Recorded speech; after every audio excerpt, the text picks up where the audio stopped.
मनुष्य और शाश्वतता। मनुष्य शाश्वतता का अनुभव कर सकता है। यूँ तो एक एक तत्व भी शाश्वत का हिस्सा है, लेकिन वह इस शाश्वतता का अनुभव नहीं हो पाता, क्योंकि वहाँ भी चेतना ही नहीं विकास हो पाई। लेकिन वस्तुतः मनुष्य जहाँ जी रहा है या जैसा जी रहा है, वहाँ तो वो उस निर्जीव तत्व से भी पीछे चला गया है। यानी तत्व तो आज भी इस अवस्था में अपने सत्य स्वभाव को कायम किए हुए, लेकिन मनुष्य को देखते हो कहाँ से कहाँ चला गया।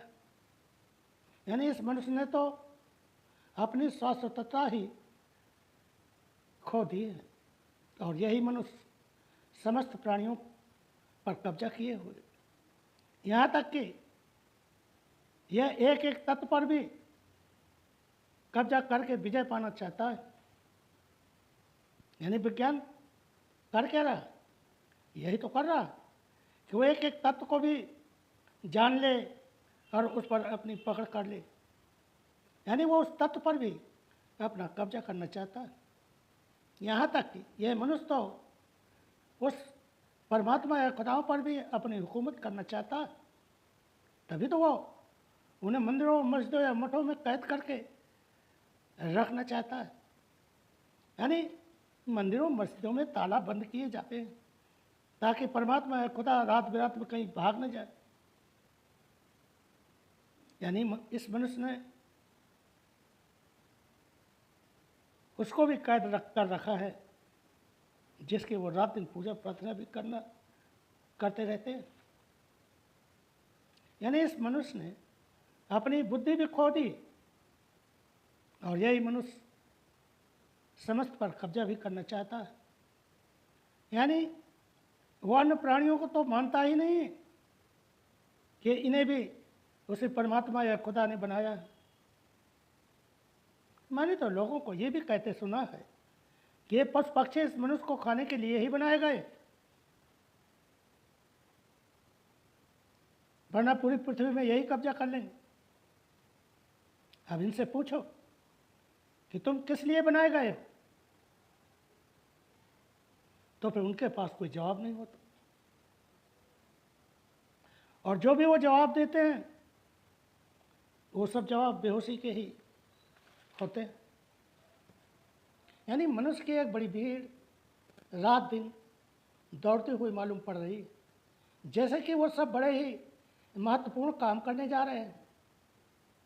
यानी देखते हो, जिसको देखो वही दौड़ा चला जा रहा, लेकिन उनकी दौड़ की सीमा बस इसी बात की है कि रोजी रोटी कमा लो, अच्छा मकान बना लो, या लोगों पर शासन कर लो, लोगों का शोषण कर लो।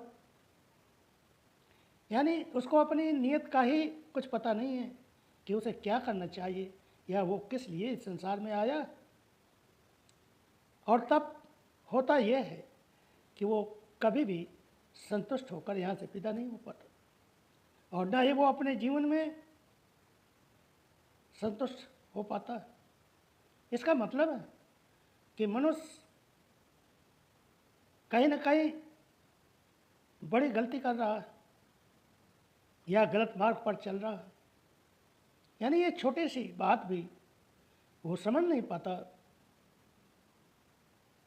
हाँ, कभी कभार जब किसी की मृत्यु हो जाती है या किसी के मृत्यु के समय उसके साथ शमशान घाट तक जाता है आदमी, तब वो थोड़ी देर को बड़े ज्ञान की बातें करता है और कहता भी है कि एक दिन हम सबको यहीं इसी शमशान घाट में आना। अरे जीवन में रखा ही क्या है, यह जीवन तो पानी का बुलबुला है। लेकिन जैसे ही वो अपने घर पहुंचते हैं तो सब भूल जाते। इन्हीं लोगों में कुछ लोग होंगे जो पशु पक्षियों की हत्या करते होंगे, इन्हीं लोगों में कुछ लोग होंगे जो गरीबों का शोषण करते होंगे, और इन्हीं लोगों में वो लोग भी होंगे जो धर्मों की चर्चा करके धर्म गुरु का काम करते होंगे, जहाँ वो धर्म को धंधा बनाकर लोगों को लूट रहे होंगे। यानी ये सब क्या है, ये सब क्या हो रहा है? कभी कोई एक बार भी अपने अंतस में झांक कर देखा है? बस मनुष्य की एक सीमा है कि बस किसी तरह से जीवन गुजार लो, और लोग कहते भी हैं कि बस किसी तरह से जीवन कट जाए तो सब ठीक हो जाए। यानी कितने शर्म की बात है कि तुम्हें परमात्मा ने या अस्तित्व ने इस जगत में कितने और कैसे कैसे कृत्यों से या कितनी योनियों से गुजार कर इस मनुष्य तक पहुंचाया, और तुम इस जीवन को काटने की बात कर रहे हो। यानी इस मनुष्य के पास ही इतना संवेदनशील शरीर है, जहाँ इतनी संवेदनशील इंद्रियां भी हैं, मन है, विचार करने की क्षमता है, और चेतना जैसी माँ ऊर्जा है। और यहाँ तक पहुँचने में तुम्हें कितने कष्टों से गुजरना पड़ा, और आज उसी जीवन को काटने की बात कर रहे हो।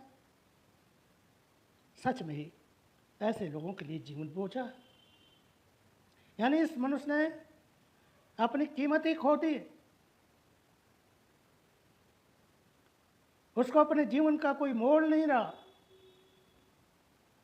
तभी तो अन्य प्राणियों की या उनके जीवन की कीमत नहीं समझते।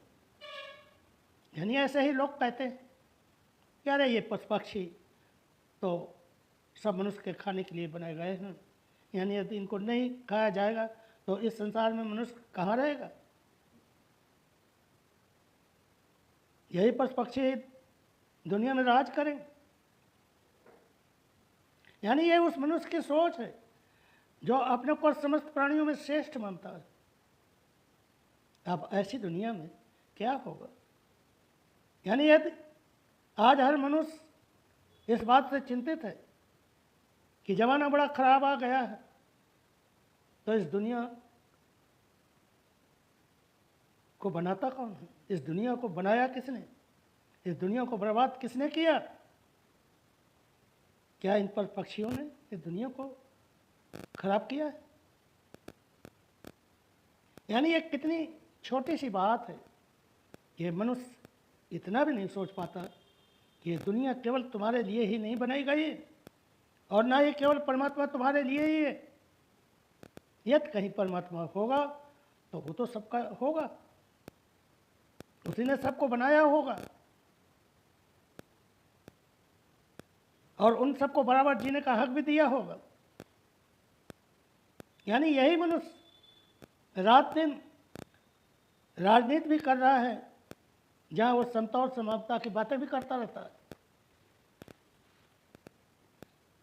और अपने को धार्मिक भी मानता है। यानी इस मनुष्य को छोड़कर कोई भी प्राणी अपने को धार्मिक नहीं मानता, फिर भी वो इस मनुष्य की तरह अत्याचार नहीं करते। यानी वो व्यर्थ में किसी की हत्या नहीं करते। यानी यदि जो पशु मांसाहारी है तो वो पशुओं को व्यर्थ में नहीं मारेंगे कि मार मार कर पृथ्वी को खून से भर दो, जबकि इस मनुष्य ने कई बार इस पृथ्वी को खून से रंग दिया है, नदियाँ बहा दी खून की। यानी ऐसा लगता है कि मनुष्य अभी तक मनुष्य ही नहीं हो पाया। हाँ, कभी कभार कोई यदि मनुष्य हुआ है और मनुष्य की गरिमा की बात की है, या मनुष्य को चिताने का काम किया है, या याद दिलाने का काम किया है कि तुम मनुष्य हो, तुम्हारे पास चैतन्य शक्ति है जिससे उस परम सत्य का अनुभव कर सकते हो, तो इस मनुष्य ने ऐसे लोगों को बख्शा नहीं, बल्कि उसको इस जीवन से ही मुक्त कर दिया। यानी यह तो उसे इतना सताया है, या जहर दिया है, या पर सीधे कत्ल ही कर दिया गया है। यानी इस मनुष्य ने यदि कुछ किया है तो उसने सत्य को टिकने नहीं दिया है, और न ही सत्य में जीने वाले को टिकने दिया। यानी हम रोज देखते हैं कि ये मनुष्य इतने अच्छे शब्दों को इस्तेमाल करता है कि वो लोगों को हरिजन की पदवी भी दे देता है, और उन्हीं को सताते हैं, उन्हीं का शोषण करते हैं। और जिनको ये हरिजन कहते हैं, हरि के भक्त कहते हैं, उन्हीं को मंदिरों में प्रवेश नहीं होने देते। यानी ये सब कैसे है हरिजन है जिन्हें अपने ही हरि के पास जाने में रोका जाता है। यानी ये बकरे को या सुअर को या किसी पक्षी की बलि के नाम पर हत्या करते हैं और कहते हैं कि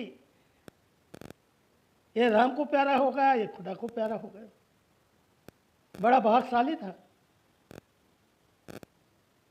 यानी मुझे इन छोटी छोटी बातों को कहना पड़ रहा है क्योंकि इस मनुष्य ने अपने को इतना छोटा कर लिया है। जो भगवत्ता को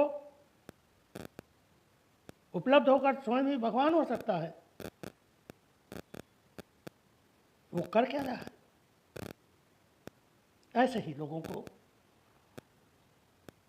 चिताने की दृष्टि से कुछ एक कड़वी बातें भी कहनी पड़ती। आज का यही संदेश है। सभी मित्रों को मेरा प्रणाम पहुँचे। स्वामी रामविलास भारती, कानपुर।